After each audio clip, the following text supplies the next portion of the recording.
faktori saliekās kopā. Profesionāli sportā skaidrs, ka izmanto testosteronu, līdz ar ko ir daudz augstāks sarkanu asiņu ķermenīšu skaits, ir super augsta slodze, maksimālā pulsā, kas vēl papildus risks. Un tagad ieliec vēl trešo risku, jau pie 2 riskiem, kas bija vakcīna, kam bija trombu risks, tad nāves skaits palielinājās 10 vai 20, nenormāli nāves skaits palielinājās.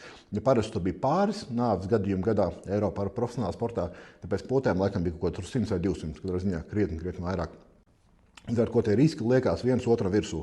Un arī kā tad mēs padarām asinis šķidrākas, arī it kā nekas sarežģīts, bet jautājums, vai tu to zini? Vai tu zini, ka kardioaspirīns jādzer, vai tu zini, ka vairāk kardio jātaisa, ka ļoti svarīgi ūdens daudzumam sakot līdzi, vai tu zini, ka vispār to hematokrītu ir jāskatās, ka jāiet uz analīzēm un viņš ir jānodod.